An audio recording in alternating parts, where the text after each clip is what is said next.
Ahoy hoy! Welcome back to my channel. Today I figured, since it's the 20th anniversary of 9/11, that I will discuss where I was on 9/11 in 2001. If you weren't alive yet, you were lucky. But if you're too young to remember, especially if you were a baby or something, maybe you can tell me in the comments how old you were when you asked your parents where you were at or something, or how old you were when you found out more about 9/11.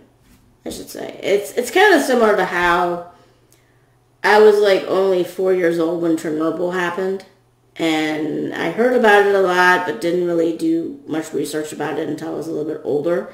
I think we learned about it in school just a tad bit, but not in detail. And it was when I was older that I learned about it in detail. Sorry about the way my voice is sounding.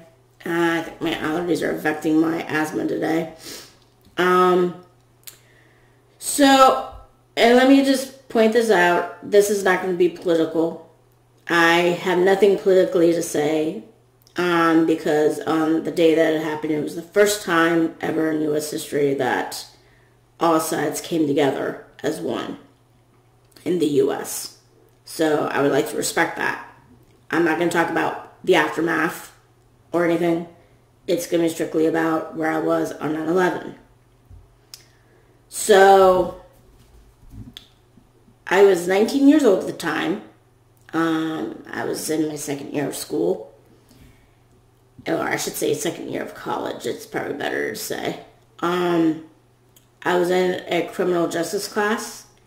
Now, when you go to college, and just in case you don't know, especially in the U.S., there's like two different classrooms.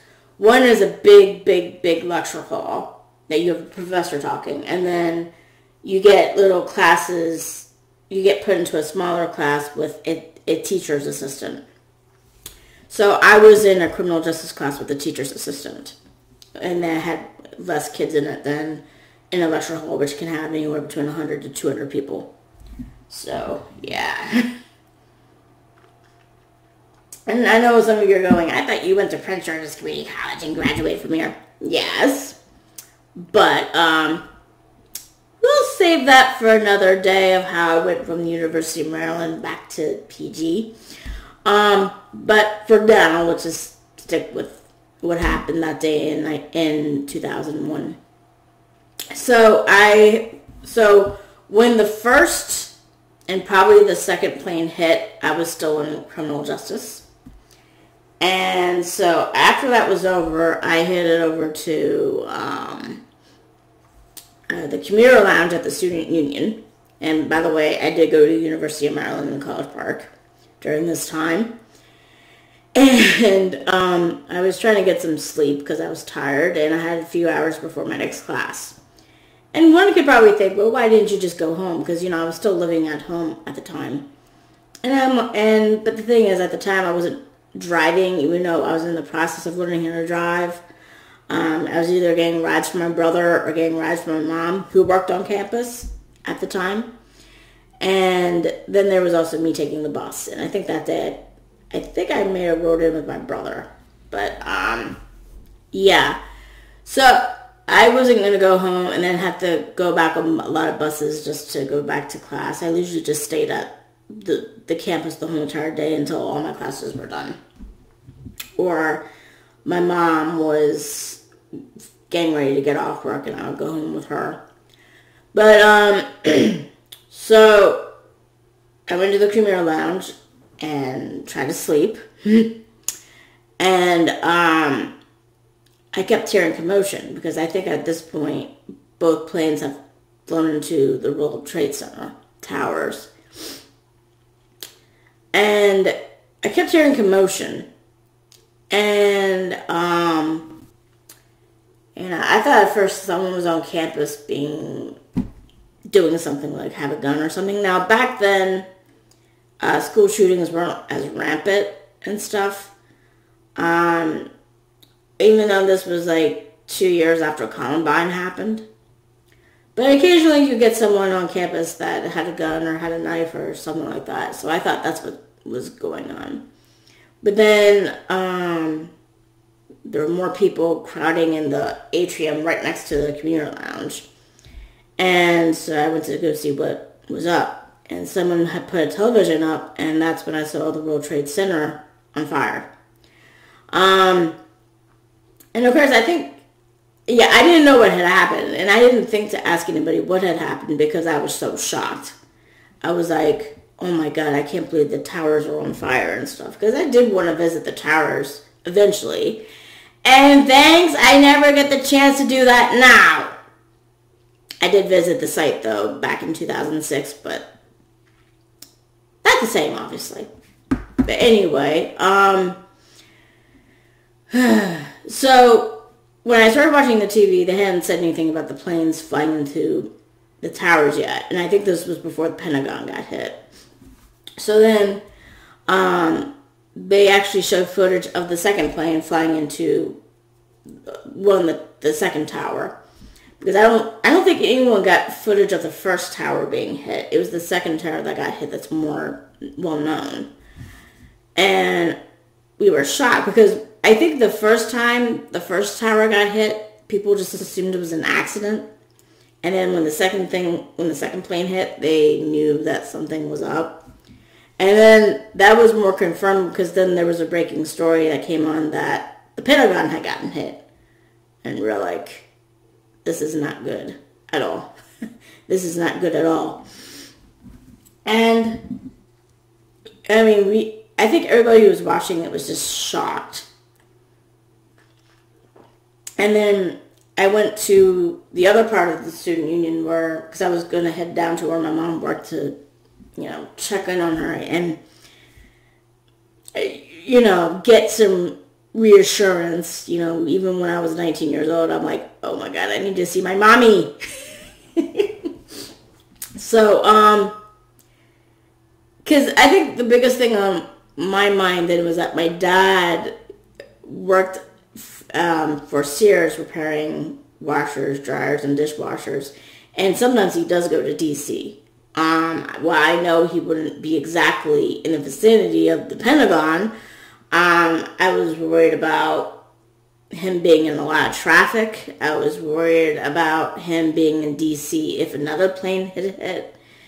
So I was worried about my father and stuff. But on my way down to see where my mom was, I had to go through more of the student union, and I went through where the food court was and where people sat and ate, and everybody's eyes was just glued to the TV. They were just staying around looking at the footage in shock.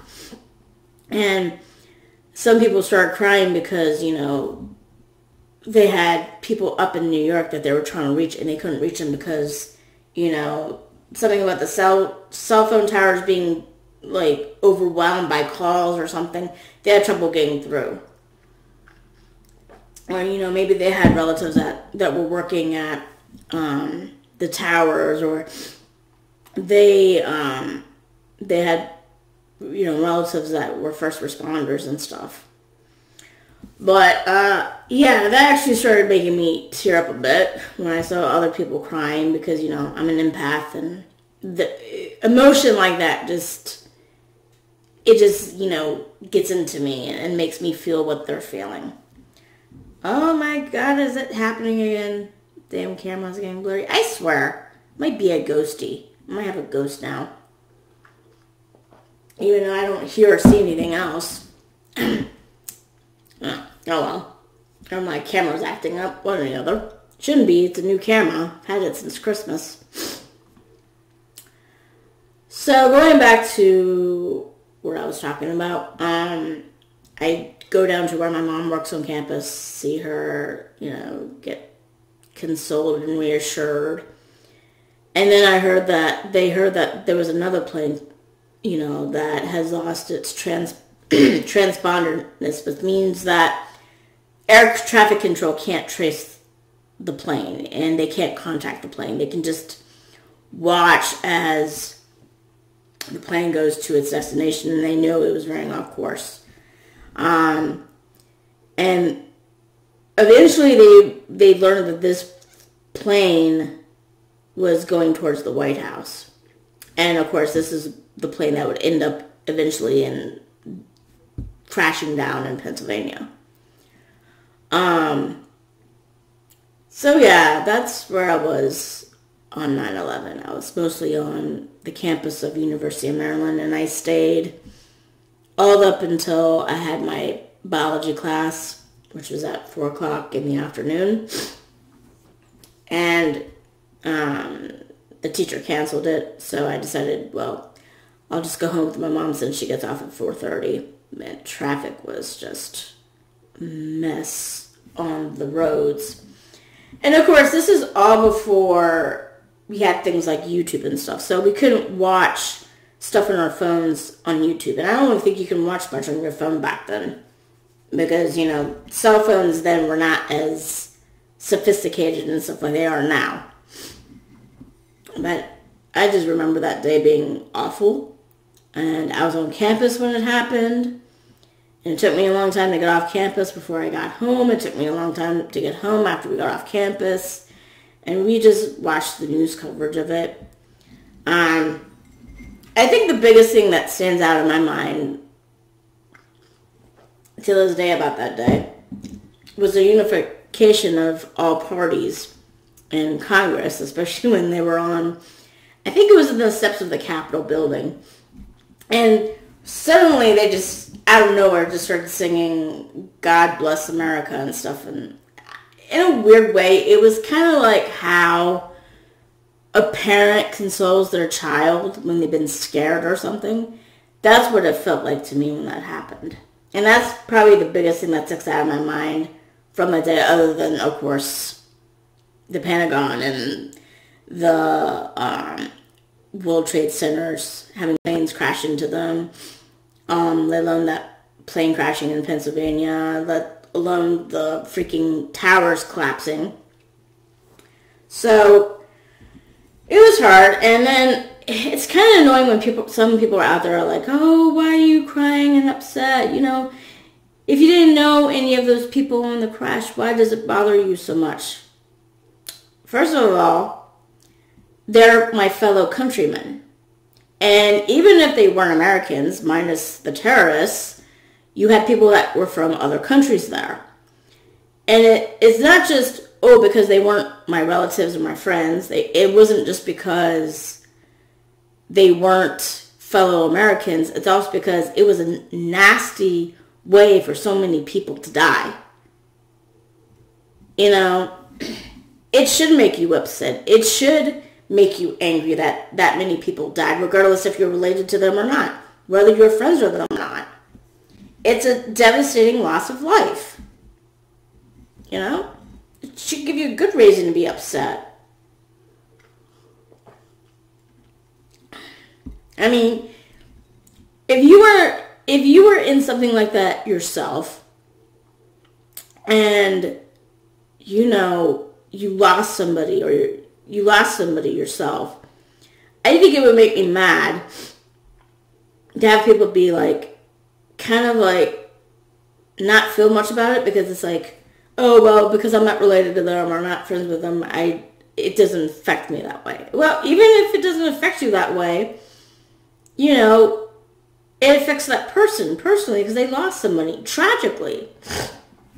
You would want empathy from them. You would want compassion. You would want sympathy from that person.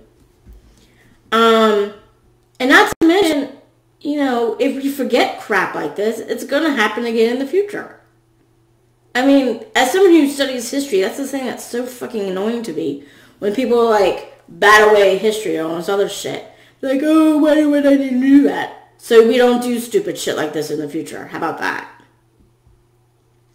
So we don't repeat the same horrendous mistakes that we've made. You know? I mean, that's one of the reasons I study history. Because, you know, since a lot of people don't pay attention to history, obviously, you know, they're like, oh, well, we need to know this. And then they're surprised when there's things happening that are reminiscent of what happened in the past. I mean, and not to mention, since I study natural disasters for the fun of it, you know, we basically need history to learn some things. And because we learn from that, we don't make the same mistakes in the future. You know, we improve it and stuff. That's why deaths from tornadoes are decreasing, as well as any other disaster. Except maybe man-made disasters. So, well, if you like this video, hit like. If you subscribe, I'll be absolutely joyous, and I'll see you guys later. Toodles!